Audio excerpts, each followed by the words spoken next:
இரட்சகருமாகிய இயேசு கிறிஸ்துனுடைய விலையேறப்பெற்ற நாமத்தினாலே இந்த மாலைவேளை பைபிள் ஸ்டடிக்கு வந்திருக்கின்ற உங்கள் யாவரையும் அன்போடு கூட வாழ்த்தி வரவேற்கின்றோம். ஆன்லைனிலும் பார்த்து கொண்டிருக்கின்ற உங்கள் யாவருக்கும் இயேசு கிறிஸ்துவின் நாமத்தில் வாழ்த்துக்கள். நாம் யாவரும் இருக்கிற இடங்களிலே தலைகளை தாழ்த்தி நாம் ஜெபித்து நாம் கர்த்தருடைய வார்த்தையை நாம் கவனிக்க ஆவியானவர் நமக்கு உதவி செய்ய அவரிடத்தில் நாம் வேண்டுகொள்வோம். கர்த்தர் நமக்கு உதவி செய்வாராக. எங்களை அதிகமாய் நேசிக்கின்ற எங்கள் அன்பின் பரலோக பிதாவே, ஆசீர்வதிக்கப்பட்ட குமாரனாகிய இயேசு கிறிஸ்துவுக்காக ஸ்தோத்திரம். அவரை எங்களுக்கு வெளிச்சமாக இந்த உலகத்திற்கு அனுப்பி எங்கள் இருதயங்களிலே ஆண்டவர் அவரை பற்றிய அறிவினாலும் மகிமையினாலும் பிரகாசமடைய செய்த உம்முடைய தயவிற்காக உமக்கு நன்றி செலுத்துகின்றோம். அவருடைய நாமத்தினாலே பரிசுத்த ஆவியானவரை வெளிச்சத்தின் மேலே நாங்கள் வெளிச்சம் அடைய, மகிமையின் மேலே நாங்கள் மகிமை அடைய, பலத்தின் மேலே பலன் அடையும்படிக்கு எங்களோடு கூட நிரந்தரமாக இருக்கும்படிக்கு ஆண்டவரே எங்களை தேற்றரவாளனாய் எங்களுக்கு அனுப்பி தந்த உம்முடைய தயவிற்காக நாங்கள் நன்றி செலுத்துகின்றோம், நாங்கள் துதிக்கின்றோம். கர்த்தாவே, இந்த மாலை வேளையில் நாங்கள் வெளிச்சத்தை குறித்து தியானிக்க போகின்றோம். நீர் எங்களோடு கூட இருந்து உம்முடைய வார்த்தைகளின் வெளிச்சத்தை எங்களுக்கு காண்பித்து ஆசீர்வதிக்கும்படிக்கு ஜெபிக்கின்றோம். மீதியான வேலை நீர் பொறுப்பெடுத்துக் கொள்ளும், ஆசீர்வதியும். இயேசுவின் நாமத்தில் பிதாவே, ஆமேன் ஆமேன். ஆண்டவராகிய இயேசுவின் நாமத்தினாலே உங்கள் யாவருக்கும் மறுபடியும் வாழ்த்துதல்களையும் அன்பையும் தெரிவிக்கின்றோம். இன்றைக்கு கர்த்தருடைய வார்த்தையிலிருந்து ஆதியாகமம் 1ஆம் அதிகாரம் அதனுடைய 3ஆம் வசனத்தை நாம் மையமாக கொண்டு கர்த்தருடைய வார்த்தையை நாம் கவனிக்க போகின்றோம். இன்றைக்கு என்னுடைய வேத பாடத்தினுடைய தலைப்பு லெட் தேர் பி லைட், வெளிச்சம் உண்டாக கடவது. ஆதியாகமம் 1ஆம் அதிகாரம் 3ஆம் வசனம் கர்த்தருடைய வார்த்தை இப்படியாய் சொல்லுகின்றது: தேவன் வெளிச்சம் உண்டாக கடவது என்றார், வெளிச்சம் உண்டாயிற்று. வெளிச்சம் உண்டாக கடவது என்று ஆண்டவர் சொன்னார். God commanded the light, not God created the light, God called the light. ஆண்டவர் வெளிச்சத்தை அழைத்தார் என்று சொல்லப்பட்டிருக்கிறது, வெளிச்சத்தை சிருஷ்டித்தார் என்று சொல்லப்படவில்லை. பாருங்க, எல்லாமே வெளிச்சத்தில் இருந்து தான் ஆரம்பிக்கின்றது.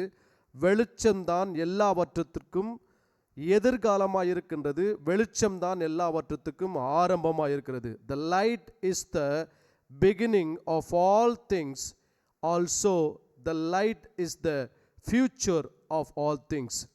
வெளிச்சம்தான் எல்லாவற்றுக்கும் ஆரம்பமாயும் வெளிச்சம்தான் எல்லாவற்றுக்கும் எதிர்காலமாக இருக்கின்றது. பரிசுத்த வேதாகமும் வெளிச்சத்தில் ஆரம்பித்து வெளிச்சத்தில் நிறைவடைகின்றதா இருக்கின்றது. இந்த வார்த்தையை கேட்டுக்கொண்டிருக்கிற அருமையான சகோதரா சகோதரி, ஒருவேளை உங்கள் வாழ்க்கையில் இன்றைக்கு நீங்கள் இருள் போன்ற அனுபவங்களை நீங்கள் சந்தித்திருப்பீர்கள் என்று சொன்னால், உங்கள் இருளை கர்த்தர் இன்றைக்கு வெளிச்சமாய் மாற்றி உங்கள் வாழ்க்கை இருளில் முடிப்பவர் அல்ல, வெளிச்சத்தில் ஆரம்பித்து உங்கள் வாழ்வை வெளிச்சத்தில் முடிக்கிறவர் தான் நம்முடைய ஆண்டவராகிய இயேசு கிறிஸ்து.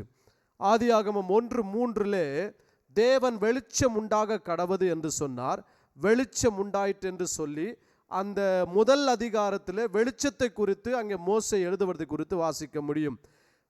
வேதத்தில் கடைசி புத்தகமாகிய வெளிப்படுத்தின விசேஷத்தில் அப்போஸ்தலனாகிய யோவான் எழுதும் பொழுது வெளிப்படுத்தல் விசேஷம் 22ஆம் அதிகாரம் அதனுடைய 5ஆம் வசனத்தை வாசிக்கும் பொழுது அங்கே ராக்காலம் இராது, விளக்கும் சூரியனுடைய வெளிச்சமும் அவர்களுக்கு வேண்டுவதில்லை, தேவனாகிய கர்த்தரே அவர்கள் மேல் பிரகாசிப்பார், அவர்கள் சதா காலங்களிலும் அரசாளுவார்கள் என்று சொல்லப்பட்டிருக்கிறது. முதல் அதிகாரத்தில், ஆதியாகமம் முதல் அதிகாரத்தில் இருள் இருந்தது, ராக்காலம் இருந்தது. ஆனால் வெளிப்படுத்தல் 22ஆம் அதிகாரம் 5ஆம் வசனத்தில் வாசிக்கும் பொழுது அங்கே ராக்காலம் இல்லை என்று சொல்லப்பட்டிருக்கிறது. விளக்கும் சூரியனுடைய வெளிச்சம் அவர்களுக்கு தேவையில்லை, ஏனென்றால் கர்த்தரே அவர்களுக்கு வெளிச்சமாக இருப்பார் என்று சொல்லி கர்த்தருடைய வார்த்தை எழுதப்பட்டிருக்கிறது. ஆகவே பரிசுத்த வேதாகமம் வெளிச்சத்தில் ஆரம்பிக்கின்றது, வெளிச்சத்தில் முடிக்கின்றது. அது மாத்திரமல்ல, ஏசாயா 60ஆம் அதிகாரத்தில் சொல்லப்பட்டிருக்கிறது, எழும்பி பிரகாசி, உன் ஒளி வந்தது, கர்த்தருடைய மகிமை உன் பேரில் உதித்தது என்று சொல்லி வேதத்தினுடைய நடுப்பகுதியும் வேதத்தினுடைய ஆரம்பமும் வேதத்தினுடைய முடிவும் வெளிச்சத்தில் துவங்குகின்றது, வெளிச்சத்தில் நிலை நிற்கின்றது, வெளிச்சமே எதிர்காலமாக இருக்கிறது.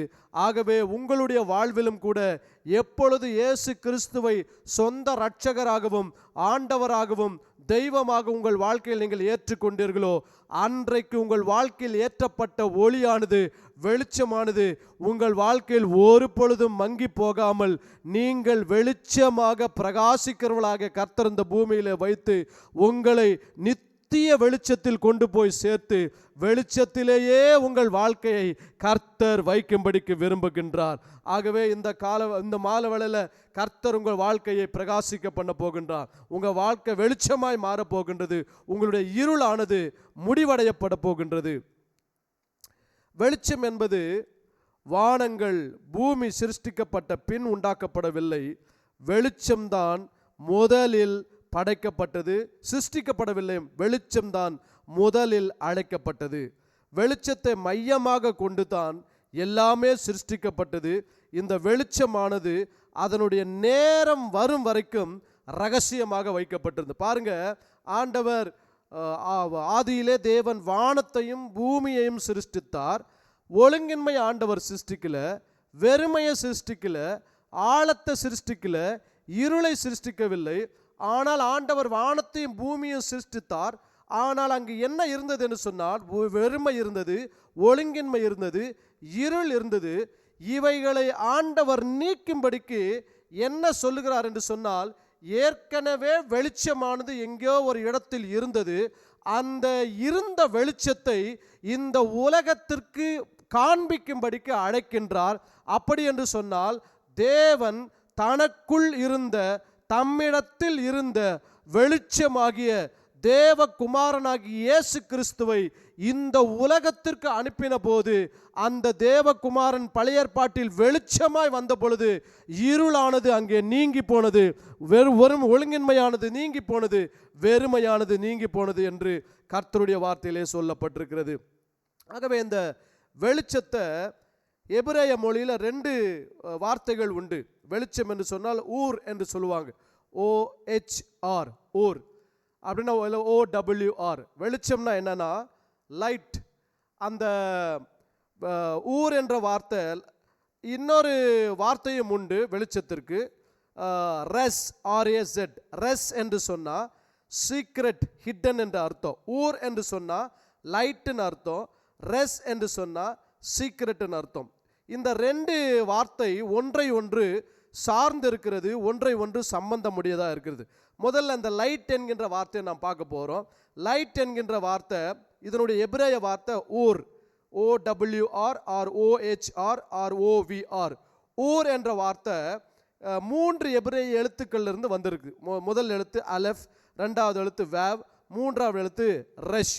இந்த 3 எழுத்திலிருந்து இந்த ஊர் என்கின்ற லைட் என்கின்ற வார்த்தை வந்திருக்கு. இதனுடைய டோட்டல் மீனிங் பார்த்தீங்கன்னா நியூமரிக்கல் வேல்யூ. அலெஃப் என்பது எபிரேய வார்த்தையினுடைய முதல் வார்த்தை, வேவ் என்பது எபிரேய வார்த்தையினுடைய 6வது வார்த்தை, ரெஷ் என்பது அதனுடைய நியூமரிக்கல் மீனிங் எவ்வளோனா 200. அலெஃப்னா 1, வேவ்னா 6, ரெஷ்னா 200. மொத்தம் சேர்த்து பார்க்கும் பொழுது இந்த ஊர் என்கின்ற வார்த்தையினுடைய நியூமரிக்கல் வேல்யூ, நியூமரிக்கல் வேல்யூ என்று சொன்னால் எண் மதிப்பு எவ்வளோன்னு பார்த்தோன்னா 207 என்று வருகின்றது. இந்த 207க்கு எபிரேய மொழியில் ஒரு விளக்கம் உண்டு, ஒரு அர்த்தம் உண்டு.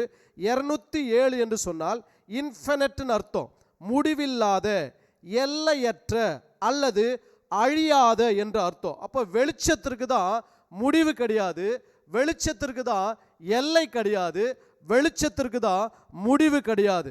ஆகவே இந்த ஓர் என்கின்ற வார்த்தையினுடைய எண் மதிப்பு எவ்வளவு என்று சொன்னால் 207. இந்த 207 என்கின்ற எண் மதிப்பினுடைய எபிரேய விளக்கம் என்னவென்று சொன்னால் அழியாமை என்ற அர்த்தம்.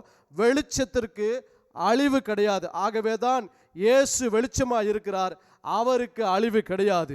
தேவன் ஒளியாக இருக்கிறார், அவருக்கு அழிவு கிடையாது. அவரால் படைக்கப்பட்ட, அவருடைய சாயலால் படைக்கப்பட்ட நமக்கும் அவருடைய ஜீவனை கொடுத்து நம்மை அழியாமையை தரித்து கொள்ளும்படிக்கு கர்த்தருடைய ஆவியானவர் நமக்கு உதவி செய்கின்றவராக இருக்கின்றார். ஆகவே லைட் என்கின்ற வார்த்தையினுடைய எபிரேய வார்த்தை ஊர் என்று அர்த்தம். அந்த ஓர் என்கின்ற எபிரேய வார்த்தையினுடைய விளக்கம், இந்த நியூமரிக்கல் வேல்யூ எவ்வளோன்னு பார்த்தீங்கன்னா 207. இந்த 207 என்கின்ற நியூமரிக்கல் வேல்யூவினுடைய எண் மதிப்பினுடைய அர்த்தம் என்னவென்று சொன்னால், முடிவில்லாத, எல்லையற்ற, அழியாமை உடையது என்று பொருள்.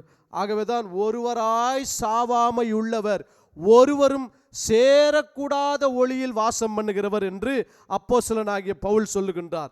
ஒருவரும் வாசம் பண்ணக்கூடாத ஒளி என்று சொன்ன பின்பதாக சாவாமை உள்ளவர் என்று எழுதுகின்றார். அப்போ வெளிச்சத்திற்கு முடிவு கிடையாது, வெளிச்சத்திற்கு அழிவு கிடையாது, வெளிச்சத்திற்கு சாவு கிடையாது, வெளிச்சத்தை எதிர்த்து எதுவும் நிற்க முடியாது. ஆகவே தேவன் வெளிச்சமாக இருக்கிறார். உங்களையும் என்னையும் கர்த்தர் வெளிச்சமாக தான் வைத்திருக்கின்றார். அப்போ இந்த லைட் என்கின்ற எபிரேய வார்த்தையினுடைய எபிரேய வார்த்தை ஓர் என்று பொருள். அதனுடைய நியூமரிக்கல் வேல்யூ பார்த்தோம். இன்னொரு வார்த்தையில் வெளிச்சத்திற்கு ரஸ் என்று சொல்லப்பட்டது, RAZ. ரஸ் என்று சொன்னால் இது 2 எபிரேய வார்த்தையிலிருந்து வந்திருக்கு. ரஸ் அப்படின்னா சீக்ரெட்னு அர்த்தம், அல்லது ஹிடன் என்ற அர்த்தம், ரகசியம் என்று அர்த்தம், அல்லது மறைத்து வைக்கப்பட்டிருக்குதல் என்று அர்த்தம். அந்த ரஸ் என்கின்ற வார்த்தையினுடைய பொருள் என்னவென்று சொன்னால், அந்த ரெஷ் என்கின்ற வார்த்தை 2 எபிரேய வார்த்தையிலிருந்து வந்திருக்கு. ஒன்று ரெஷ் என்று சொன்னால் அதனுடைய எண் மதிப்பு 200. ஜேன் என்று சொன்னால் அதனுடைய எண் மதிப்பு 7. பாருங்க, இது 2 கூட்டி பார்க்குறப்ப 207 என்று வரும். பாருங்க, ஊர் என்கின்ற வார்த்தையினுடைய எண் மதிப்பு 207 தான். ரஸ் என்கின்ற வார்த்தையினுடைய எபிரேய வார்த்தையினுடைய எண் மதிப்பு 207 தான். ஊர் என்கின்ற வார்த்தையினுடைய எண் மதிப்பின் விளக்கம் என்னவென்று சொன்னால், அழியாத, முடிவில்லாத, எல்லையற்ற என்ற அர்த்தம்.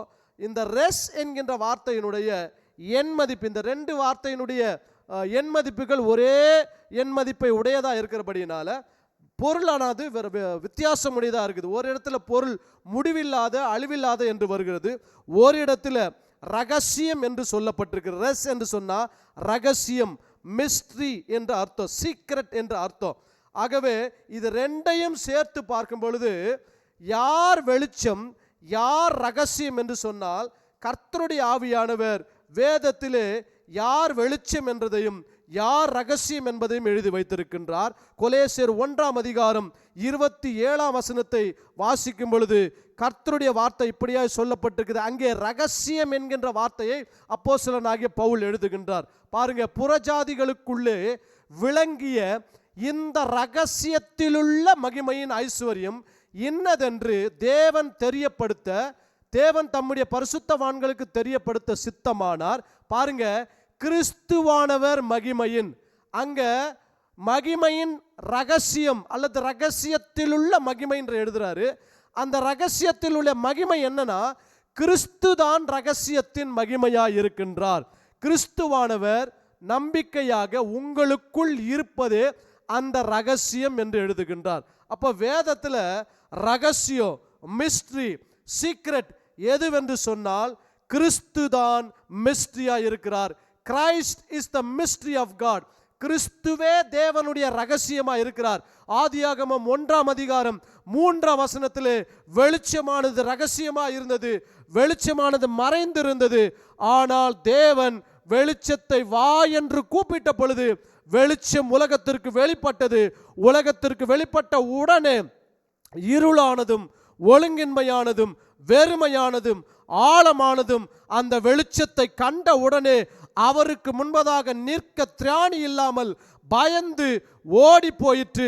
அதுபோல இன்றைக்கு கர்த்தருடைய வார்த்தையை கேட்டுக்கொண்டிருக்கிற அருமையான ஐயா அம்மா, வெளிச்சமாகிய கிறிஸ்து உங்களுக்குள் இருக்கிறபடினால இருள் உங்களை பார்த்து விலகி போகும், பலவீனங்கள் உங்களை பார்த்து விலகி போகும், ஒழுங்கின்மை உங்களை பார்த்து விலகி போகும், ஆழமானது உங்களை பார்த்து விலகி போகும், வெறுமையானது உங்களை பார்த்து விலகி போகும். வெளிச்சம் எங்கு வருகிறதோ அங்கே ஜீவன் வருகிறது என்று கர்த்தருடைய வார்த்தை சொல்லப்பட்டிருக்கிறது. 1 தீமோத்தேயு 3ஆம் அதிகாரம் 16ஆம் வசனம் சொல்லுகின்றது, அன்றியும் தேவ பக்திக்குரிய ரகசியமானது யாவரும் ஒப்புக்கொள்ளுகிறபடியே மகா மேன்மையுள்ளது. தேவன் மாம்சத்தில் வெளிப்பட்டார், ஆவியிலே நீதி உள்ளவர் என்று விளங்கப்பட்டார், தேவதூதர்களால் காணப்பட்டார், புறஜாதிகளிடத்தில் பிரசங்கிக்கப்பட்டார், உலகத்திலே விசுவாசிக்கப்பட்டார், மகிமையிலே எடுத்து கொள்ளப்பட்டார். முழு சுவிசேஷத்தையும் முழு ரகசியத்தையும் முழு வேதாகமத்தையும் ஒரே வசனத்தில் அப்போஸ்தலனாகிய பவுல் சொல்லுகின்றார். அந்த ரகசியம் என்னவென்று சொன்னால், தேவன் மாம்சத்தில் வெளிப்பட்டார். ஆதியாகமம் 1:3 ஒரு ரகசியம் இருந்தது. அந்த ரகசியம் வெளிச்சமாக இருந்தது. அந்த ரகசியம் புதிய ஏற்பாட்டிலே மாம்சமாக வெளிப்பட்டு இயேசு கிறிஸ்து இந்த உலகத்திலே இருந்த பொழுது சொன்னார், நான் உலகத்திற்கு வெளிச்சமாக இருக்கிறேன், உலகத்தின் ஒளியாக இருக்கிறேன் என்று கர்த்தர் இந்த உலகத்திலே ஊழியம் செய்த நாட்களிலே, வாழ்ந்த நாட்களிலே சொன்னதை குறித்து யோவான் எழுதி வைத்திருக்கிறதை நாம் வாசிக்க முடியும். ரகசியம் என்னவென்று சொன்னால், கிறிஸ்து மாம்சத்தில் தேவனாக வெளிப்பட்டு நமக்குள்ளே வாசம் செய்கிறார் என்பதுதான் மேன்மையான ரகசியம். நமக்குள்ளே வாசம் செய்கின்றார். தேவ ரகசியம் என்னவென்று சொன்னால், தேவன் மாம்சத்தில் வெளிப்பட்டார். எப்படி வெளிப்பட்டார் என்று சொன்னால், கிறிஸ்துவாக வெளிப்பட்டவர் இந்த உலகத்திற்கு மாத்திரம் வெளிப்படல. கொலோசியர் 1:27 பவுல் சொல்லுகின்றார், கிறிஸ்துவானவர் மகிமையின் நம்பிக்கையாக உங்களுக்குள் இருப்பதே அந்த ரகசியம் என்று சொல்லுகிறார். அப்படி என்று சொன்னால், ஆதியாகமம் 1:3 ரகசியமாய் இருந்த அந்த வெளிச்சமானது இந்த உலகத்திற்கு வெளிப்பட்டது போல, அந்த வெளிச்சமானது நம்முடைய இருதயத்திற்குள் வெளிப்பட்டு நம்முடைய இருதயங்களிலே பிரகாசிக்கிறதாய் காணப்படுகின்றது. அப்போ இந்த ரெஸ் ஊர் என்கின்ற 2 எபிரேய வார்த்தை 207 என்கின்ற எண் மதிப்பை உடையதாக இருக்கின்றது. நியூமரிக்கல் வேல்யூவை உடையதாக இருக்கிறது. அதனுடைய அர்த்தம் என்னவென்று சொன்னால், ஃபவுண்டேஷன் ஆஃப் லைஃப் என்று அர்த்தம். வாழ்க்கையினுடைய ஜீவ ஊற்று என்று அர்த்தம். 207 என்ன அர்த்தங்க? ஜீவ ஊற்று என்று அர்த்தம். ஜீவ ஊற்று. Light and life comes together. பாருங்க, வெளிச்சமும் ஜீவனும் சேர்ந்தே வருகிறதா இருக்குது. என்னைக்கு வெளிச்சம் உண்டாக கடவுது என்று சொன்னாரோ, அதற்கு பின்பதாக ஆண்டவர் இந்த பூமியிலிருந்து ஜீவனை இந்த உலகத்திற்கு வெளியே கொண்டு வந்தவராய் காணப்பட்டார் என்று வேதம் சொல்லுகிறது. வெளிச்சம் என்னைக்கு வருகிறதோ அன்றைக்கு நம்முடைய வாழ்க்கையில ஜீவன் வருகின்றது. ஒருவேளை உங்க ஜீவன்ல நீங்க பலனடைந்து இருக்கிறீர்களோ, இன்றைக்கு கர்த்தருடைய வெளிச்சம் உங்களை தேடி வருகின்றது. தேடி வருவது மாத்திரமல்ல, வெளிச்சமானது உங்களுக்கு ஜீவனை கொண்டு வருகிறதா இருக்கிறது. அதை தான் யோவான் 1:4 5 வரைக்கும் கர்த்தருடைய வார்த்தை சொல்லப்பட்டிருக்கிறது.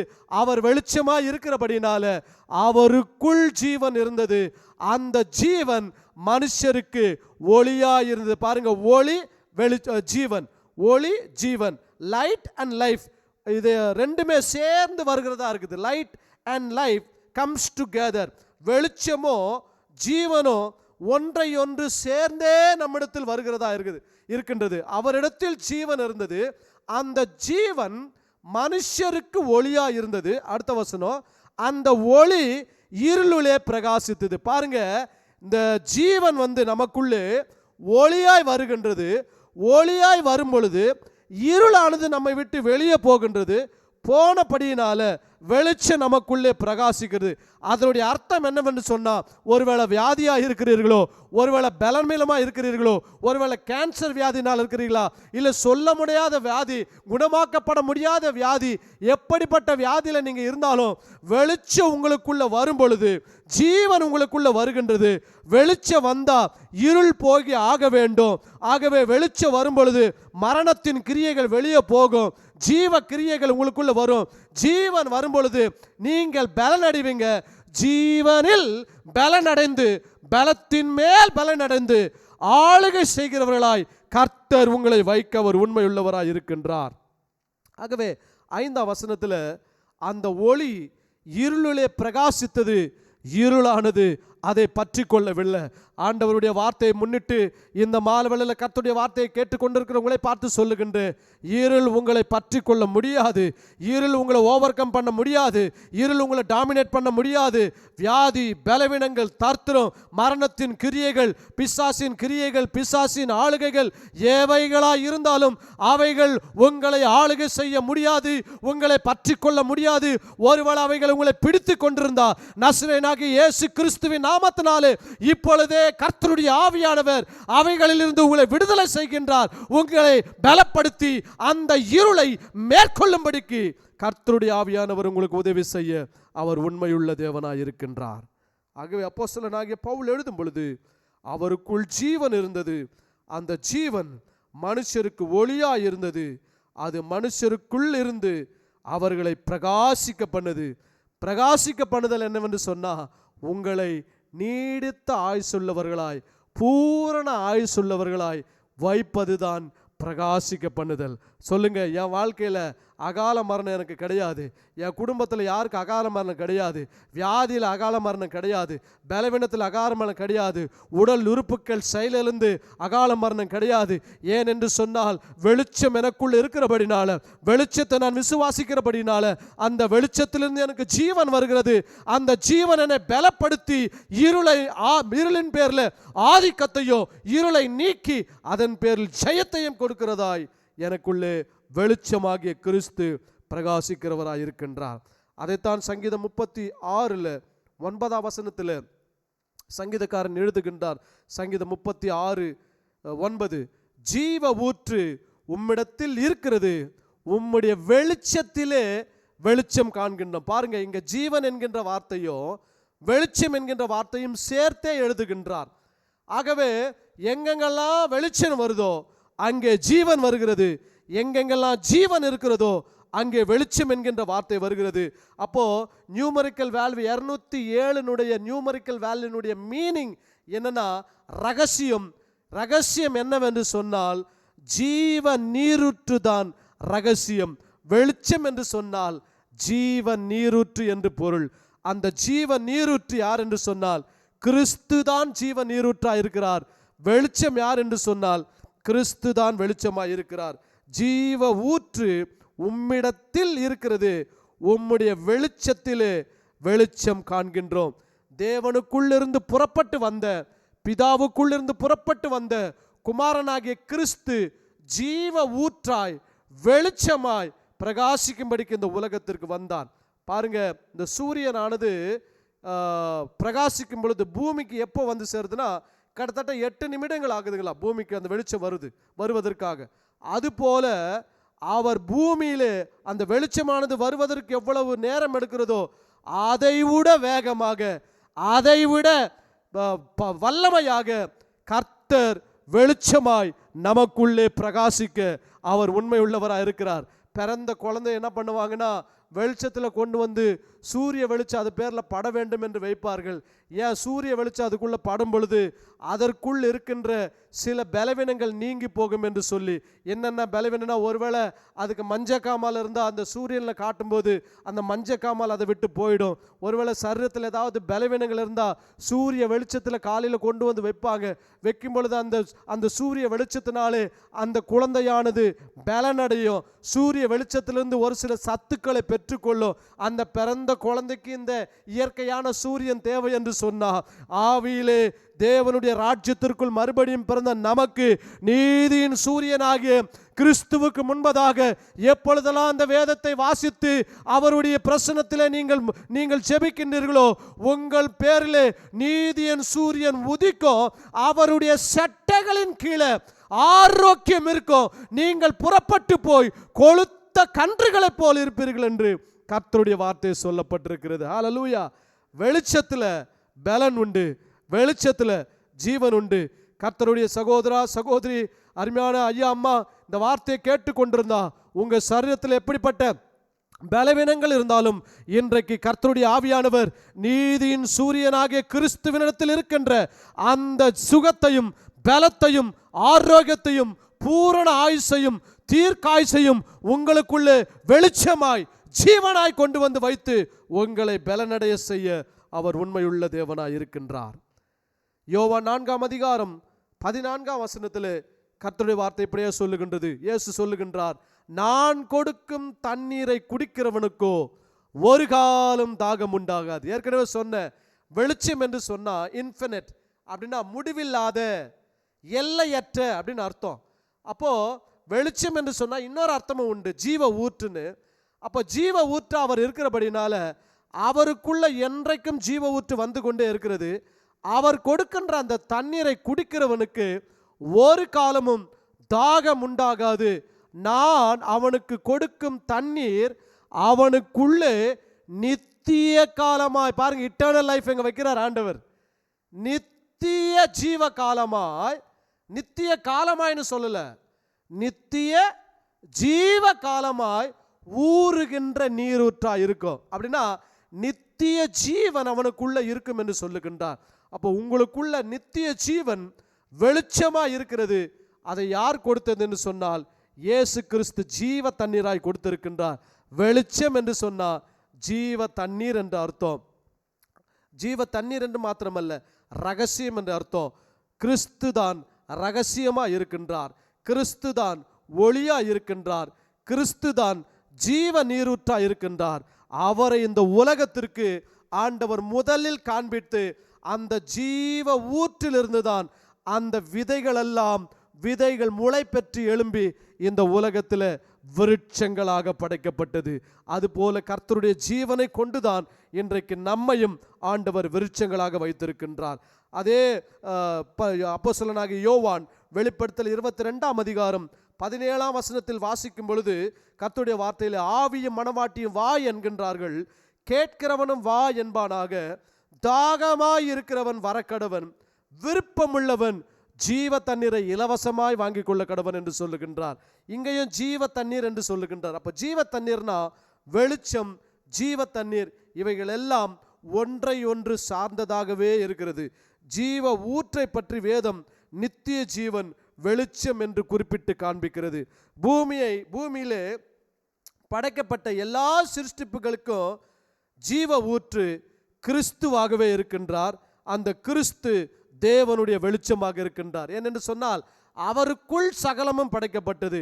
காண்கின்றவைகள், காணப்படாதவைகள், வானத்தில் உள்ளவைகள், பூமியில் உள்ளவைகள் சகலமோ அவருக்கென்றும் அவருக்குள்ளும் அவர் மூலமாய் சிருஷ்டிக்கப்பட்டது.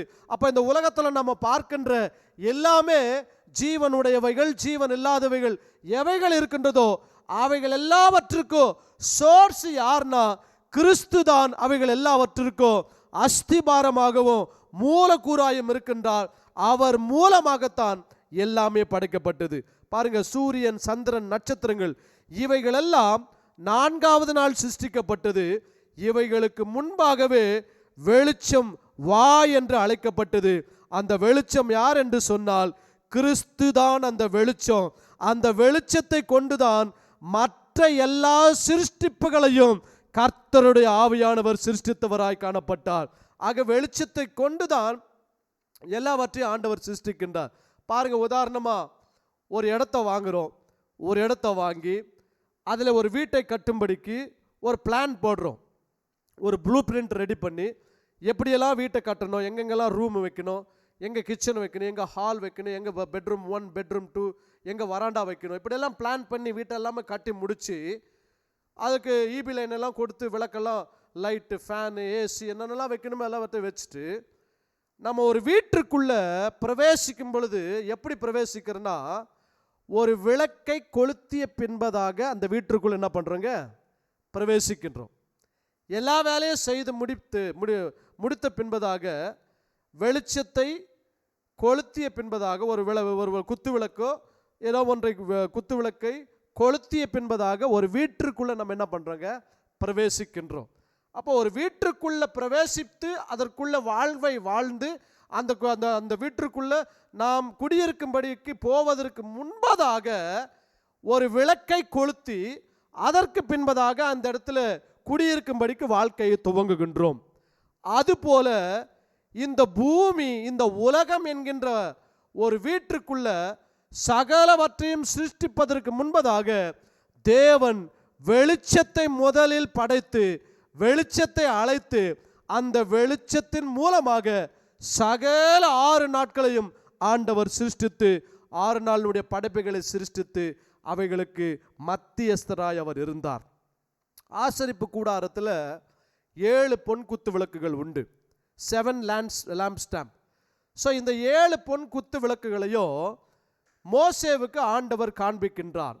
இந்த குத்து விளக்கு எப்படி இருக்க வேண்டும், விளக்கு தண்டு எப்படி இருக்க வேண்டும், இந்த விளக்கு தண்டிலிருந்து எத்தனை 6 குத்து விளக்குகள் இருக்கும், மொத்தம் சேர்த்து 7 விளக்கு 7 குத்து விளக்குகள். இது 7 குத்து விளக்குகளுக்கு ஒரே ஒரு விளக்கு தண்டு இருக்கும். இதை பழைய ஏற்பாட்டில் ஆசரிப்பு கூடாரத்தில் வைக்கும்படிக்கு கர்த்தருடைய ஆவியானவர் மோசேவுக்கு இந்த காரியத்தை சொல்லி கொடுக்கின்றார். இதே காரியத்தை வெளிப்படுத்தல விசேஷத்திலேயோ இந்த 7 பொன் குத்து விளக்குகள் மத்தியிலே உலாவுகின்ற ஆவியானவர் கிறிஸ்துவை குறித்து வெளிப்படுத்தி காண்பிக்கும் பொழுது இந்த 7 பொன் குத்து விளக்குகளை குறித்தும் அங்கே எழுதப்பட்டிருக்கிறதை நாம் வாசிக்க முடியும்.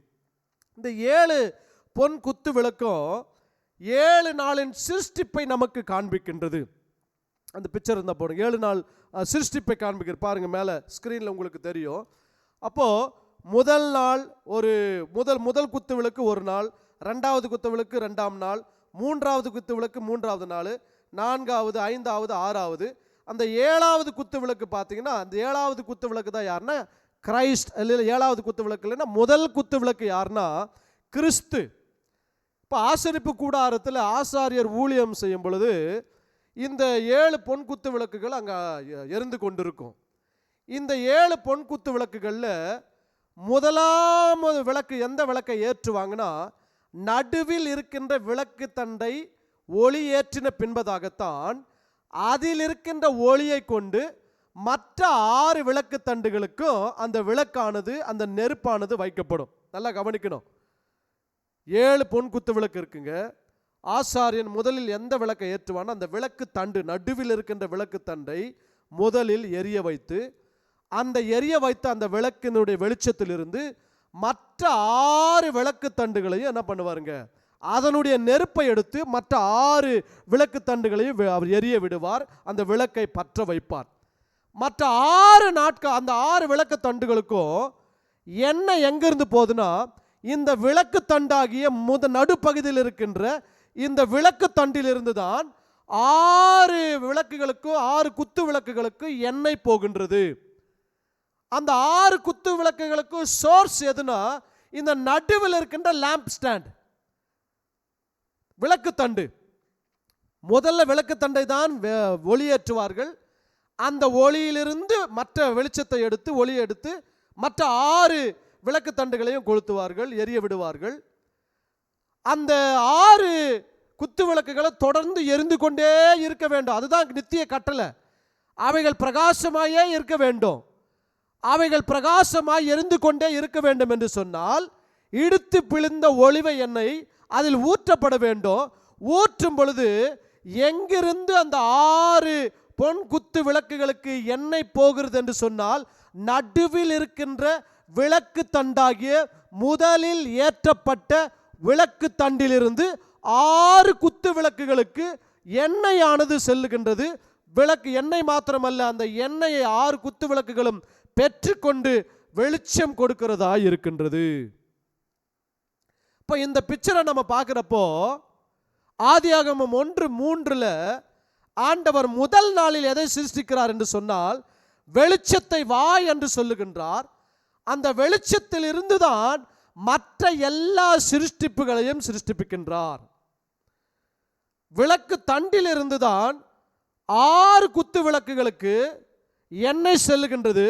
அதுபோல வெளிச்சத்தில் இருந்துதான் அதற்கு பின்பதாய் வருகின்ற 6 நாள் சிருஷ்டிப்புகளுக்கு ஜீவனோ அதற்கு பலனோ வெளிச்சமும் சென்றது. ஐயா அம்மா, சூரியன் 4வது நாள் தாங்க படைக்கப்பட்டது, சந்திரன் 4வது நாள் தாங்க படைக்கப்பட்டது, நட்சத்திரங்கள் 4வது நாள் தாங்க படைக்கப்பட்டது, கோள்கள் 4வது நாள் தான் படைக்கப்பட்டது. சூரிய குடும்பம், நட்சத்திர குடும்பம், நட்சத்திரத்துக்கு நட்சத்திரங்கள் வித்தியாசம் உண்டு, மகிமைக்கு மகிமை வித்தியாசம் உண்டு. ஒரு நட்சத்திரம் பிரகாசிக்கிறது போல இன்னொரு நட்சத்திரம் பிரகாசிக்கிறது. பாருங்க, நான் ஒரு டிக்ஷனரியில் இப்படியா படித்தேன். ஒரு நட்சத்திரம் ஒரு நாள் பிரகாசித்தது, அந்த பிரகாசமான வெளிச்சம் வருவதற்கு கிட்டத்தட்ட 1,00,000 ஆண்டுகள் ஆகின்றதாம் பூமியை வந்து சேர்வதற்கு. அப்படிப்பட்ட மகிமையுடைய வெளிச்சங்கள் எல்லாம் 4வது நாட்கள் தான் படைக்கப்பட்டது. ஆனால் அவைகளுக்கு சோர்ஸ் யார்னா, எதன் மூலமாய் அவைகள் வெளிச்சம் கொடுக்கிறது என்று சொன்னால், முதல் நாளில் படைக்கப்பட்ட தேவன் சொன்ன குமாரனாகிய இயேசுவிலிருந்து அவைகள் வெளிச்சத்தை பெற்றிருக்கிறது. அதுபோல நமக்கும் ஜீவனையும் வெளிச்சத்தையும் குமாரன் மூலமாய் தேவன் கொடுத்திருக்கின்றார். ஆகவே அந்த 7 பொன் குத்து விளக்குகள்ல முதல் விளக்கு தண்டு கிறிஸ்துவாய் இருக்கின்றார். அந்த கிறிஸ்து மூலமாகத்தான் இந்த உலகத்தில் 6 நாட்கள் படைக்கப்பட்ட எல்லாவற்றிற்கும் ஜீவனோ எல்லாவற்றிற்கும் பலனும் கொடுக்கப்படுகிறது. என்று சொன்னால் அப்போஸ்தலனாகிய பவுல் சொல்றார், எல்லாவற்றையும் தாங்குகிறவர் கிறிஸ்துவாய் இருக்கின்றார். எல்லாம் அவருக்குள் நிலை நிற்கின்றது, எல்லாம் அவருக்குள் அசைகின்றது, எல்லாம் அவருக்குள் பிழைக்கின்றது, எல்லாம் அவருக்குள் ஜீவன் பெற்றிருக்கிறது. கிறிஸ்துவே ஜீவனாயும் வெளிச்சமாயும் இருக்கின்றார்.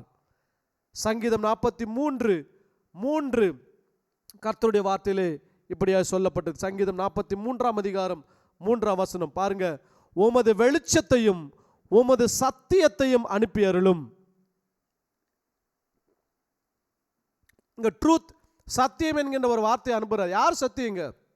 அந்த வார்த்தை மாமிசமாகி கிருபையினாலும் சத்தியத்தினாலும் நிறைந்தவராய் நமக்குள்ளே வாசம் பண்ணினார். யார் சத்தியங்க? இயேசுதான் சத்தியம். யோவான் 14:6 நானே வழியும் சத்தியமும் ஜீவனமாய் இருக்கின்றேன். யோவான் 17:7 சொல்லுகின்றது, நான் என்னுடைய சத்திய வசனத்தினாலே இப்பொழுதே நீங்கள் சுத்தமாய் இருக்கிறீர்கள், பரிசுத்தமாய் இருக்கிறீர்கள். சத்தியம் யாருங்க? கிறிஸ்துதான் சத்தியம், இயேசுதான் சத்தியம். சத்தியம் என்றால் என்ன? தேவன் மாம்சத்தில் வெளிப்பட்டார், அதுதான் சத்தியம். உமது வெளிச்சத்தையும் உமது சத்தியத்தையும் அனுப்பியருளும், அவைகள் என்னை நடத்தி உமது பரிசுத்த பர்வதத்திற்கும் உமது வாசஸ்தலங்களுக்கும் என்னை கொண்டு போவதாக. ஹல்லேலூயா. ஐயா அம்மா, பரலோகத்திற்கு மோட்ச வாழ்விற்கென்று உங்களை கொண்டு போவது இந்த உலகத்தில் உள்ள காரியங்கள் அல்ல, அவருடைய வெளிச்சமோ அவருடைய சத்தியமோ. வெளிச்சம் கிறிஸ்துதான், சத்தியம் கிறிஸ்துதான். அவர் ஒருவர்தான் பிதாவினிடத்தில் வாசஸ்தலங்களுக்குள் பரிசுத்த பர்வதத்தில் நம்மை கொண்டு போய் சேர்க்கிறவராய் இருக்கின்றார். ஆகவே இந்த 7 நாட்களும் 7 பொன் குத்து விளக்குகளும் 7 நாட்களை நமக்கு காண்பிக்கின்றது. இந்த 7 பொன் குத்து விளக்குகள் அதன் விளக்கு தண்டும் பெரிய ரகசியத்தை நமக்கு வெளிப்படுத்துகின்றது. முதலில் குத்து விளக்கு தண்டை எரிய வைப்பார்கள், பிறகு மற்ற 6 குத்து விளக்குகளுக்கு அந்த விளக்கு தண்டில் இருக்கின்ற ஒளியை எடுத்து மற்ற 6 குத்து விளக்குகளில் வைப்பார்கள். இன்றைக்கும் கூட எப்படி மோசேவின் பேரில் இருந்த ஆவியை 70 மூப்பர்கள் பேரில் ஆண்டவர் வைத்தாரோ, இயேசு கிறிஸ்துவின் பேரில் இருந்த ஆவியை இயேசு கிறிஸ்து 11 அப்போஸ்தலர் பேரில் ஊதி பெற்றுக்கொள்ளுங்கள் என்று சொன்னாரோ, இயேசு கிறிஸ்துவின் மேலிருந்த கர்த்தருடைய ஆவியானவர் நமக்குள்ளே எப்படி பரிசுத்த ஆவியானவர் வல்லமையாய் அபிஷேகமாய் இறங்கி வந்தாரோ, இன்றைக்கும் அந்த ஆவியானவர் உங்களுக்குள் ஜீவனாய் வெளிப்பட அவர் உண்மையுள்ளவராய் இருக்கின்றார். ஆகவே இந்த 7 பொன் குத்து விளக்குகளும் 7 நாட்களின் சிருஷ்டிப்பை நமக்கு வெளிப்படுத்துகின்றது. 6 நாள் சிருஷ்டிக்கப்பட்ட சிருஷ்டிப்புக்கு ஜீவன் கொடுத்தது இந்த முதல் நாளில் வா என்று ஆண்டவர் கூப்பிட்ட வெளிச்சத்தில் இருந்துதான் எல்லாமே வந்தது. இப்போ குமாரனில் இருந்து 6 நாட்கள் சிருஷ்டிப்போம், அவளுக்கு கொடுக்கப்பட்ட ஜீவனும் அவருக்குள் இருந்து வெளிப்பட்டதை கர்த்தருடைய வார்த்தை சொல்லப்பட்டிருக்கிறது. சீக்கிரமாய் நான் முடிக்க போகின்றோம். ஒரு முக்கியமான சத்தியத்தை இன்றைக்கு நான் சொல்லி உங்களுக்காக ஜெபம் பண்ண விரும்புகின்றேன். இந்த வெளிச்சம் என்று சொல்லும் பொழுது இயேசு கிறிஸ்து இந்த பூமியில் ஊழியம் செய்த நாட்களிலே இந்த வெளிச்சத்தை குறித்து பல காரியங்களை சொல்லியிருக்கின்றார். ஆனால் ஒரு முக்கியமான காரியத்தை இன்றைக்கு உங்களோடு கூட பேசி, வெளிச்சம் என்றால் என்ன, வாட் இஸ் லைட் என்பதை குறித்து, வேதம் சொல்லுகின்ற வெளிச்சம் என்ன என்பதை குறித்து உங்களோடு கூட நான் கர்த்தருடைய வார்த்தையை பேசி ஜெபம் பண்ண விரும்புகின்றேன். லூக்கா எழுதின சுவிசேஷ புத்தகம் அதனுடைய 11ஆம் அதிகாரம் 33 36 வசனங்களை உங்களுக்காய் வாசிக்கின்றேன். ஒருவனும் விளக்கை கொளுத்தி மறைவிடத்திலாவது மரக்காலின் கீழேயாவது வைக்காமல் உள்ளே வருகிறவர்கள் வெளிச்சம் காணும்படி அதை விளக்கு தண்டின் மேல் வைப்பான். ஆதியாகமம் 1:3 முதலிலே ஆண்டவர் வெளிச்சத்தை வா என்று அழைத்து அதை முதலில் வைத்து மற்ற பூமியில் சிருஷ்டிக்கப்பட்ட எல்லாவற்றுக்கும் வெளிச்சத்தை தரும்படிக்கு, அந்த வெளிச்சத்தை காணும்படிக்கு, அந்த விளக்கை காணும்படிக்கு ஆண்டவர் முதலில் வெளிச்சத்தை படைத்தார். அதுதான் கிறிஸ்து. அவர் மூலமாகத்தான் சகலமும் வெளிச்சத்தையும் ஜீவனையும் பெற்றது. 34 வசனம் சொல்லுகின்றது, கண்ணானது சரீரத்தின் விளக்காயிருக்கிறது. உன் கண் தெளிவாயிருந்தால் உன் சரீரம் முழுவதும் வெளிச்சமாய் இருக்கும். உன் கண் கெட்டதாய் இருந்தால் உன் சரீரம் முழுவதும் இருளாயிருக்கும். பாருங்க, இங்க வெளிச்சம் என்கின்ற வார்த்தையையும் இருள் என்கின்ற வார்த்தையும் எழுதுறாருங்க. எழுதும் பொழுது கண்ணை குறித்தும் சரீரத்தை குறித்தும் எழுதுகின்றார். 35 வசனத்தில், ஆகையால் உன்னில் உள்ள வெளிச்சம் இருளாகாதபடி எச்சரிக்கையாயிரு. அப்போ கண்ணானது சரீரத்தின் விளக்காய் இருக்கின்றது. கண் தெளிவாக இருந்தால் சரீரம் தெளிவாக இருக்கும். இந்த கண்ணு பிரச்சனை யாருக்கு இருந்துச்சுன்னா, ஏவாளுக்கு கண் பிரச்சனை இருந்தது. அந்த மரத்தை பார்த்து பார்வைக்கு இன்பமாக இருந்தது என்று சொல்லி அந்த கண்ணில் அந்த அம்மா அந்த பழத்தை பார்த்ததுனால அதை பறித்து சாப்பிட வேண்டும் என்று சொல்லி சரீரத்திற்குனுடைய ஆசைக்கு அதை விட்டு கொடுத்தாங்க. அந்த கண் கெட்டு போனதுனால அவருடைய சரீரம் முழுவதும் இருளானது. அந்த பழத்தை சாப்பிட்ட உடனே அவங்க சரீரத்தில் உணர்ந்தது என்னன்னா, அவர்கள் நிர்வாணி என்று அறிந்து கொண்டார்கள். அப்படின்னா ஏதோ ஒன்று அவர்களை விட்டு போனது, இருள் அவர்களுக்குள்ள வந்தது. இருள், நான் நிர்வாணம் தான் இருள். அப்ப வெளிச்சம் இருள் என்கின்ற வார்த்தையை லூக்கா எழுதுகின்றார். அந்த எழுதும் பொழுது கண் என்று எழுதுகின்றார். என்ன எழுதுகின்றாருங்க? கண்ணுன்னு எழுதுறார். எல்லாருக்கும் எத்தனை வாய் ஆண்டவர் கொடுத்துருக்கிறாருங்க? ஒரே வாய் கொடுத்துருக்கிறார். எத்தனை மூக்கு கொடுத்துருக்கிறாருங்க? ஒரே மூக்கு கொடுத்துருக்கிறார். எத்தனை நாவு கொடுத்துருக்கிறாரு? ஒரே நாவு கொடுத்துருக்கிறாரு. ஆனால் எத்தனை காது கொடுத்துருக்கிறாரு? 2 காது கொடுத்துருக்கிறாரு. ஏன்னா அந்த காது வழியாக தான் அறிவு நமக்கு வருகின்றது. எத்தனை கண்ணு கொடுத்துருக்கிறாருங்க? 2 கண்ணு கொடுத்துருக்கிறாரு. 2 கண்ணுலையும் ஒரே பார்வையை தான் நம்ம பார்க்குறோம், இல்லைங்களா? இல்லை ஒரு கண்ணில் காந்திபுரம் பஸ் ஸ்டாண்டையும் ஒரு கண்ணில் சரவணப்பட்டியும் பார்க்குறோம். இல்லை, நம்ம இப்படி பார்க்குறப்போ ஒரே வெளிச்சத்தை தான் பார்க்குறோம். இங்கே பார்க்குறப்போ 2 கண்ணிலேயும் ஒரே பொருளை தான் பார்க்குறோம், 2 பொருளை பார்க்கல. நம்மிடத்துல கொடுக்கப்பட்ட கண் 2 கண்ணு, ஆனால் பார்வை 1. 2 eyes but the vision is 1. 2 கண்கள் ஆனால் பார்வை 1. இதில் ஒரு முக்கியமான சத்தியம் இருக்கு. 2 கண்கள் பார்வை 1. இந்த கண்களை குறித்து சொல்லும் பொழுது, உன் கண்ணு உனக்கு தெளிவா இருந்தா உன் சரீரம் முழுசும் தெளிவா இருக்குன்னு கண்ணையும் சரீரத்தையும் சேர்த்து எழுதுவதை குறித்து இங்கே வாசிக்க முடியும். அப்படின்னா 2 கண்கள், ஒரு பார்வை.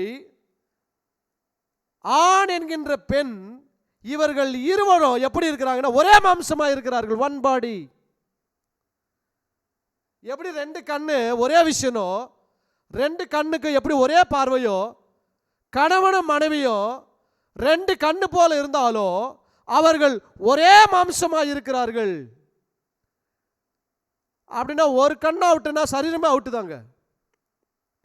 இப்போ இந்த கண் என்று சொல்லும் பொழுது கணவன் மனைவியை குறித்து சொல்லுகின்றார். ஆகவே தான் ஆண்டவர் கட்டளை கொடுக்கும் பொழுது 10 கட்டளை கொடுத்தாரு. அந்த 10 கட்டளைகள் கற்பனைகள் பார்த்தீங்கன்னா 2 கற்பனைகள் என்று சொல்லுகின்றார். அந்த 2 கற்பனைகளில் ஒரே காரியத்தை தான் சொல்லுகின்றது, ஒரே சத்தியத்தை தான் சொல்லுகின்றது, ஆனால் 2 கற்பலகைகள்.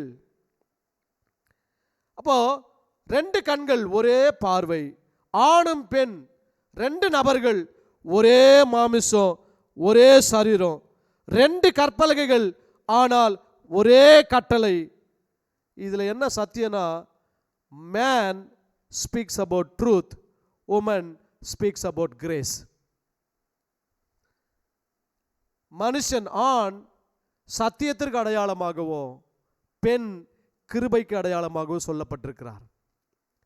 ஆகவே தான் முதல் மனுஷன் ஆண்டவர் படைக்கும் பொழுது ஆண்டவர் மனுஷன் என்று எழுதுகின்றார்.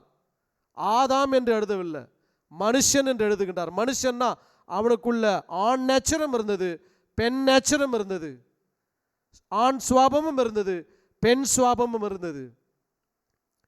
கிருபையுள்ளவராயும் இருந்தார், சத்தியமுள்ளவராயும் இருந்தார். ஆனால் அந்த கிருபையும் சத்தியமும் தனித்தனியாக இந்த உலகத்தில் வெளிப்படுத்தி காண்பிக்கப்பட்டது.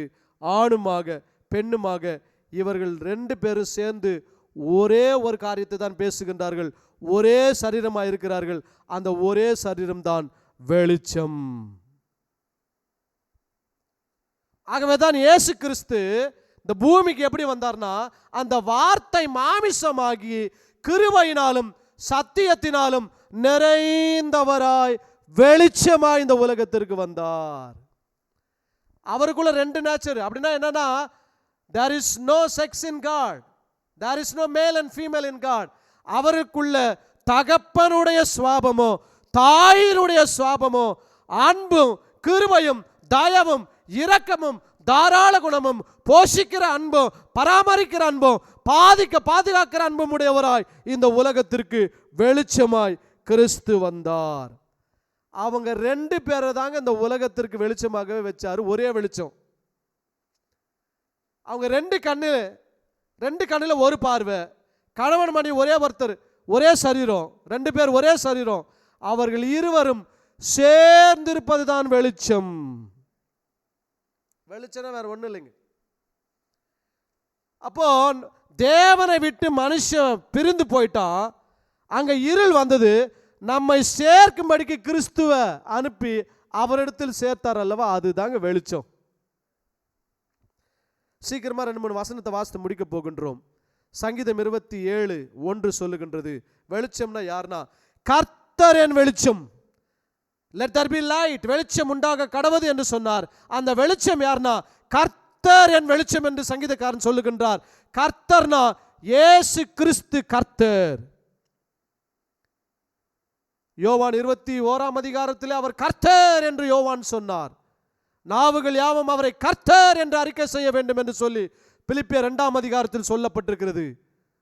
அப்போஸ்தலர் 5 இயேசுவை ஆண்டவரும் கர்த்தருமாக்கினார் என்று வேதம் சொல்லுகின்றது.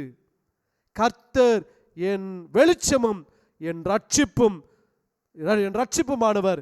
யாருக்கு நான் பயப்படுவேன்? அவர் வெளிச்சமா இருக்கிறதுனால. கர்த்தர் என் ஜீவனின் அறமானவர், யாருக்கு நான் அஞ்சுவேன்? அப்ப வெளிச்சமும் ஜீவனுங்க வந்துருச்சுங்களா? அப்ப அவர்களுக்குள்ள ஜீவன் ஆண்டவர் கொடுத்தார். யாரு? பிதா ஆதாம் ஏவாளை சிருஷ்டிக்கும் பொழுது, மனுஷனை சிருஷ்டிக்கும் பொழுது அவனுக்குள்ள ஜீவனை கொடுத்தார். அப்படின்னா வெளிச்சத்தை கொடுத்தாரு. அந்த வெளிச்சத்தை கொடுக்கும்போது அவர்களுக்குள்ள 2 சாயல், மனுஷனுக்குள்ள 2 நேச்சர், மேல் அண்ட் ஃபீமேல், அவர்கள் சேர்ந்திருப்பது தான் வெளிச்சம். பிரசங்கி 2:13 இப்படியா சொல்லுகின்றது. வெளிச்சத்தை பிரசங்கி சொல்லும் பொழுது, இருளை பார்க்கிலும் வெளிச்சம் எவ்வளவு உத்தமமோ அவ்வளவாய் மதீனத்தை பார்க்கிலும் ஞானம் உத்தமம் என்று கண்டேன். இங்க வெளிச்சத்தை ஞானம் என்று அழைக்கின்றார். யார் ஞானம்? 1 கொரிந்தியர் 1:31 சொல்லுகின்றது, கிறிஸ்துவே அவரே தேவனால் நமக்கு ஞானமும் நீதியும் பரிசுத்த மீட்புமானார். God's wisdom is Christ, God's righteousness is Christ, God's holiness is Christ, God's redemption is Christ. கிறிஸ்து தான் ஞானம், நீதி, பரிசுத்த மீட்பு. நீதிமொழிகள் 8:12 சொல்லுகின்றது, ஞானமாகிய நான் என்று சொல்லுகின்றார். wisdom, I am wisdom. நான் தான் ஞானம். ஞானத்தை கொண்டுதான் சகலவற்றையும் சிருஷ்டித்தார். அந்த ஞானம் யார்? கிறிஸ்து தான் ஞானமாய் இருக்கின்றார். யோவான் 8:12 சொல்லுகின்றது, உலகத்தின் வெளிச்சமாய் நான் இருக்கிறேன் என்று. மறுபடியும் இயேசு ஜனங்களை நோக்கி, நான் உலகத்திற்கு ஒளியாய் இருக்கிறேன், என்னை பின்பற்றுகிறவன் இருளிலே நடவாமல் ஜீவன் என்கின்ற வார்த்தையை பயன்படுத்துகிறார். இந்த இடத்துல பயன்படுத்தும் பொழுது ஜீவனையும் ஒளியையும் சேர்த்தே பயன்படுத்துகின்றார். ஜீவ ஒளியை அடைந்திருப்பான் என்று சொல்லுகின்றார். யோவான் 3:19-20 வசனங்களை வாசிக்கும் பொழுது, ஒளியானது உலகத்திலே வந்திருந்தோம், கிறிஸ்து வந்திருந்தோம், மனுஷருடைய கிரியைகள் பொல்லாதவைகளாக இருக்கிறபடினால் அவர்கள் ஒளியை பார்க்கிலும் இருளை விரும்புவதே அந்த ஆக்கினை தீர்ப்புக்கு காரணமாய் இருக்கிறது. பொல்லாங்கு செய்கிற எவனும் ஒளியை பகைக்கிறான், தன் கிரியைகள் கண்டிக்கப்படாதபடிக்கு ஒளியினிடத்தில் வராதிருக்கிறான் என்று சொல்றார். மனுஷர்கள் இன்னைக்கு எதை விரும்புறாங்கன்னா, கிறிஸ்துவை விரும்பாம பல வழிகளை, எப்படியாவது எனக்கு முக்தி கிடைக்குமா, எப்படியாவது எனக்கு ரட்சிப்பு கிடைக்குமா, எப்படியாவது எனக்கு பாவ மன்னிப்பு கிடைக்குமா, எப்படியாவது எனக்கு ஜீவன் கிடைக்குமா, ஆயுசு கிடைக்குமான்னு சொல்லி வேற எந்த ஒளியை தேடிக்கொண்டு மலைமலையாய் மனுஷன் ஓடுகின்றான். ஒரே ஒரு வழி, நீங்கள் மலைக்கு ஓட வேண்டிய அவசியம் அல்ல. பர்வதத்திலிருந்து இந்த உலகத்திற்கு அனுப்பப்பட்ட மனுஷனாகிய ஒரே வழி கிறிஸ்துவே. அந்த கிறிஸ்துவே ஜீவ ஒளியாய் இருக்கின்றார். உங்களை தேடி ஒளி வருதுங்க. நீதிமொழிகள் 6:23 இப்படியா சொல்லுகின்றது, கட்டளையே விளக்கு, வேதமே வெளிச்சம், போதக சிற்சியே ஜீவ வழி என்று சொல்லுகின்றார். அப்ப கட்டளை யாரு? கிறிஸ்து தான் கட்டளை. வேதம் யாரு? கிறிஸ்து தான். வேதத்தில் கிறிஸ்துவை பற்றி தான் எழுதப்பட்டிருக்கிறது. கற்பனைகளில் கிறிஸ்துவை பற்றி தான் எழுதப்பட்டிருக்கிறது. எது போதகம்? கிறிஸ்துவை பற்றிய தான் போதகம். கிறிஸ்து தான் ஜீவ வழியா இருக்கிறார். அதுதான் யோவான் 14:6 சொல்லுகின்றது, நானே வழியும் சத்தியமும் ஜீவனமாய் இருக்கிறேன் என்று சொல்லுகின்றார். ஒரே ஒரு பிக்சரை போட்டு ஸ்கிரீன்ல போட்டு பார்த்துட்டு அதனுடைய விளக்கத்தை மாத்திரம் நம்ம கவனித்து நாம் முடிக்க போகின்றோம். வெளிச்சம் என்றால் என்ன? இந்த வெளிச்சம் என்கின்ற வார்த்தை ஊர், ரெஷ் என்றதை பார்த்தோம், அதனுடைய நியூமரிக்கல் வேல்யூ பார்த்தோம். ரெஸ் என்கின்ற நியூமரிக்கல் வேல்யூ. இந்த எபிரேய வார்த்தையில் ஊர், OWR or OHR or OVR, இந்த ஊர் என்கின்ற எபிரேய வார்த்தை 3 எழுத்துக்கள் இருந்து வந்திருக்கு. முதல் எழுத்து அலெஃப், இரண்டாவது எழுத்து வேவ், மூன்றாவது எழுத்து ரெஷ். அலெஃப் என்று சொன்னா ஸ்ட்ராங் லீடர் அப்படின்னு அர்த்தம், இல்லைன்னா ஃபாதர் அப்படின்னு அர்த்தம், அப்பா ஃபாதர் அப்படின்னு அர்த்தம். வேவ் என்று சொன்னார் கனெக்ட் என்ற அர்த்தம், சேர் அப்படின்னு அர்த்தங்க. ஹூக், அதோட பிக்சர் என்னன்னா ஹூக், ஒரு ஆணி 2 கட்டையை சேர்ப்பதற்காக பயன்படுத்துறாங்க இல்லைங்களா, அந்த சேர்த்தல் என்ற அர்த்தம். ரெஷ் என்று சொன்னா பிரின்ஸ் அப்படின்னு அர்த்தம், இல்லைன்னா சீஃப் மேன் அப்படின்னு அர்த்தம். இப்போ இந்த முதல் எழுத்துக்கள் AVR, அந்த அலெஃப் வேவ் ரெஷ் என்கின்ற முதல் எழுத்துக்களை சேர்த்து பார்த்தா ஊர் என்கின்ற வார்த்தை வரும்.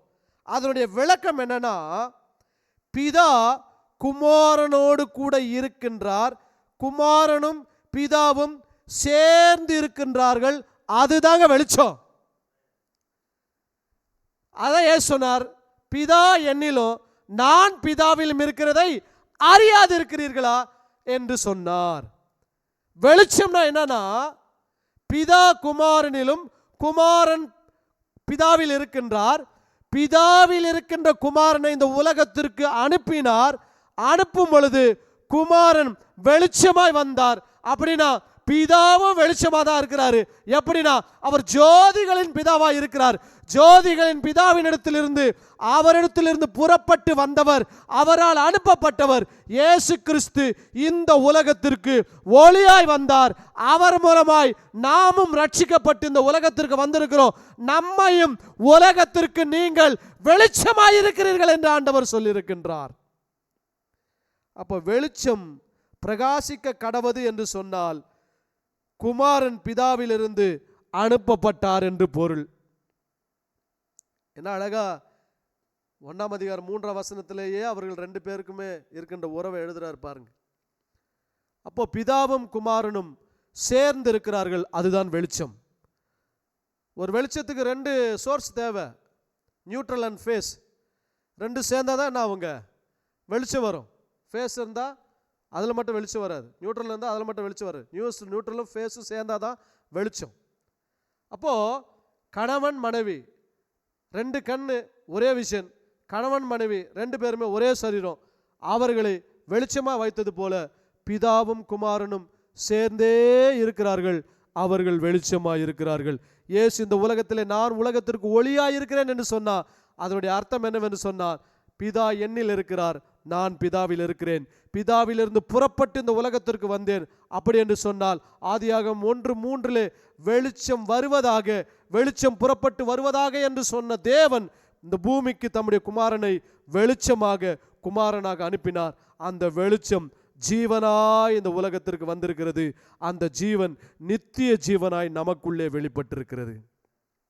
அருமையான ஐயா அம்மா, ஒருவேளை இந்த வார்த்தையை கேட்டுக்கொண்டிருக்கிற நீங்க, என் வாழ்க்கையில் நான் இருள் போன்ற அனுபவத்தை அனுபவிச்சுட்டு இருக்கிறேன் பாஸ்டர், ரொம்ப நாளா என் வாழ்க்கைக்கு ஒரு வெளிச்சம் வேணும்னு சொன்னீங்கன்னா, இந்த உலகத்தில் ஒரே ஒரு வெளிச்சம் தான், ஒரே ஒரு ஜீவன் தான், ஒரே ஒரு ரட்சிப்பு தான், ஒரே ஒரு பாவம் மன்னிப்பு தான். இதை கொடுக்கிறவர் இயேசு ஒருவர் மாத்திரமே.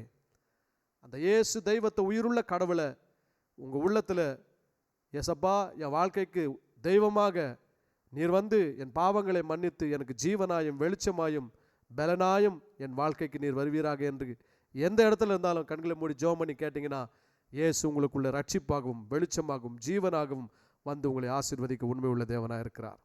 கண்களை மூடி ஜெபம் பண்ணலாங்களா? எங்களை அதிகமாக நேசிக்கின்ற எங்கள் அன்பின் பரலோக பிதாவே, இந்த ஆசீர்வதிக்கப்பட்ட நல்ல மாலை வேளைக்காய் நன்றி. வெளிச்சம் என்று சொன்னால் குமாரனும் பிதாவும் சேர்ந்திருப்பது தான் வெளிச்சம். அவருக்குள் இருந்த குமாரன் அவரிடத்திலிருந்து புறப்பட்டு இந்த பூமிக்கு உலகத்திற்கு வெளிச்சமாய் வந்தீர். உமக்குள்ளிருந்து எல்லாமே சிருஷ்டிக்கப்பட்டது. அதுபோல இந்த உலகத்தில் நீர் மனுஷனாய் வந்து உமக்குள் இருக்கின்ற அந்த ஜீவனையும் வெளிச்சத்தையும் உம்மை விசுவாசிக்கின்ற எங்களுக்குள்ள நீர் கொடுத்திருக்கின்றீர். இருளிலிருந்து வெளிச்சத்தை பிரகாசிக்க சொன்ன தேவன் இயேசு கிறிஸ்துவின் முகத்தில் உள்ள அறிவின் ஒளியாகிய மகிமையின் ஒளியை எங்கள் இருதயங்களிலே பிரகாசிக்க பண்ணினார் என்று சொல்லப்பட்டது போல, எம்மா ஒரு சீசலுடைய இருதயங்கள் பிரகாசித்தது என்று சொல்லப்பட்டது போல, இந்த வார்த்தையை கேட்டுக்கொண்டிருக்கிற ஒவ்வொருடைய வாழ்வையும் கர்த்தர் நீர் பிரகாசிக்க பண்ணுவீராக. அவருடைய இருள் நீங்கி வெளிச்சம் அவர்களுக்குள்ளே நித்தியமாய் இருப்பதாக. வெளிச்சம் என்று சொன்னால் அழியாமை என்ற அர்த்தம், மாறாத முடிவில்லாத என்ற அர்த்தம். அதுபோல மாறாத நம்பிக்கை, முடிவில்லாத உம்முடைய ஜீவன், பலன், கிருபை அவர்களோடு கூட தங்கி இருக்கட்டும். இந்த பைபிள் ஸ்டடி நீங்கள் ஆசீர்வதித்ததுக்காக நன்றி. எல்லா துதி கன மகிமை ஸ்தோத்திரங்களும் ஒருவருக்கே செலுத்துகின்றோம். இயேசுவின் விலையேறப்பெற்ற நாமத்தில் ஜெபிக்கிறோம் நல்ல பிதாவே, ஆமென். God bless you. கர்த்தர் உங்களோடு கூட இருப்பாராக. தேவனுடைய கிருபை உங்களோடு கூட இருப்பதாக. அடுத்த வாரத்திலிருந்து 7 நாட்களுடைய சிருஷ்டிப்பை நாம் படிப்போம். நீங்கள் தொடர்ந்து கவனியுங்கள். இந்த செய்தி உங்களுக்கு ஆசீர்வாதமாக இருந்தால் மற்றவர்களுக்கும் ஃபார்வர்ட் செய்து நீங்கள் அறிமுகப்படுத்துங்கள். கர்த்தர் உங்களை ஆசீர்வதிப்பாராக. தேங்க்யூ. God bless you.